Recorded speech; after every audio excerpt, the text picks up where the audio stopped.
1909 1892 ईस्वी के भारत परिषद अधिनियम से कोई खास बदलाव नहीं होता है। कांग्रेस तीनों दिन आगे बढ़ती जाती है, कांग्रेस की सदस्यता बढ़ता चला जाता है, भारत में उसका प्रभाव काफी अधिक हो गया है। कांग्रेस में तो अब कई दल बनने लगे, कांग्रेस के अंदर कई गुट बनने लगे हैं। आप देखेंगे 1905 में जब बंगाल विभाजन की बात आई तो भारत में कांग्रेस के गरम दल नरम दल अलग अलग नजर आने लगे। गरम दल के नेता लाल बाल पाल मुख्य रूप से सामने आए। उन लोगों का कहना था कि मांगने से स्वतंत्र भीख मिलती है, स्वतंत्रता नहीं मिलती, इसीलिए मांग कर नहीं, हमें इसकी लड़ाई लड़नी होगी। हम भिक्षावृत्ति वाला व्यवस्था अगर अपनाते रहेंगे, हम लव लेटर लिखते रहेंगे तो हमें आजादी नहीं मिलेगी, आजादी के लिए संघर्ष करना पड़ेगा। तो ऐसे में जब अंग्रेजों को यह लगा कि भारत का माहौल काफी बिगड़ चुका है, 1905 ईस्वी में जब बंगाल विभाजन हुआ तो उसी के विरोध में स्वदेशी आंदोलन चलाए जाने लगे। इससे अंग्रेजों को भारी आर्थिक क्षति हुई है। स्वदेशी आंदोलन जब बंगाल विभाजन के खिलाफ चला तो विदेशी वस्त्रों को जहां तहां जलाया जाने लगा, विदेशी वस्तुओं का बहिष्कार किया जाने लगा। भारतीय लोग अपने चरखा और जो है चरखा तकली की तरफ फिर से वापस मुड़ने लगे। कुटीर उद्योग, ग्रामीण उद्योग को बढ़ावा दिया जाने लगा। तो ऐसे में अंग्रेजों को बहुत आर्थिक क्षति हुई, राजनीतिक क्षति भी हुई।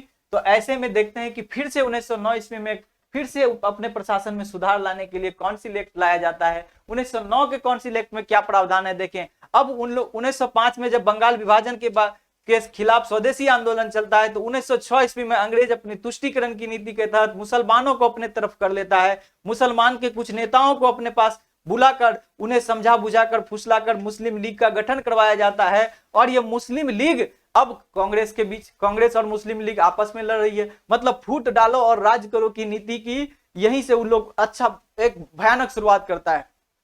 यही 1906 में मुस्लिम लीग की स्थापना से ही भारत के विभाजन की कहानी शुरुआत हो जाती है। भारत के विभाजन की कहानी यहीं से लिखी जानी शुरू हो जाती है। भारत को उन लोगों ने समझ गया अगर भारत के कांग्रेस को कमजोर करना है तो भारतीयों को आपस में लड़ा दो। इसीलिए उन लोगों ने हिंदू मुस्लिम करके पूरे कांग्रेस को हिंदू का संगठन, बड़े बड़े मतलब कि समृद्धशाली लोगों का संगठन कह के संबोधित किया और मुसलमानों को उनसे दूर रखने का प्रयास किया। मुस्लिम वर्ग के एक बड़ी संख्या को मुस्लिम लीग के अधीन करके कांग्रेस के बीच लड़ाया। तो उसके बाद देखेंगे कि 1909 ईस्वी में आकर के इसका और विस्तार करता है। उन्हें लगता है कि मुसलमानों को और यदि हम थोड़ा सा अधिकार देते तो मुस्लिम लीग और कांग्रेस आपस में लड़ते रहेंगे और हम मजे लेते रहेंगे। तो इसलिए उन्होंने भारत में मुस्लिम लीग और कांग्रेस के बीच खाई को और बढ़ाने के लिए 1909 ईस्वी में लॉर्ड मिंटो भारत के वाइसराय हैं और लॉर्ड मार्ले भारत सचिव हैं, जो ब्रिटिश मंत्रिमंडल के सदस्य हैं। तो मार्ले मिंटो, इसको मार्ले मिंटो एक्ट भी कहते हैं। मार्ले मिंटो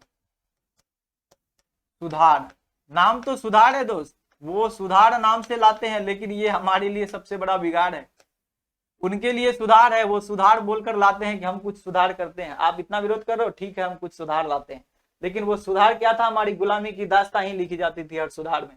भारत परिषद अधिनियम 1909 आता है, इसमें पृथक निर्वाचन। यहाँ जो मार्ले है ना, ये मिंटो वाइसराय हैं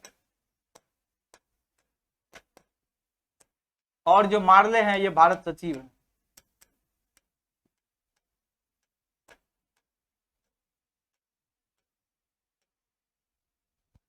पृथक निर्वाचन की व्यवस्था का शुरुआत यहीं से हो जाता है।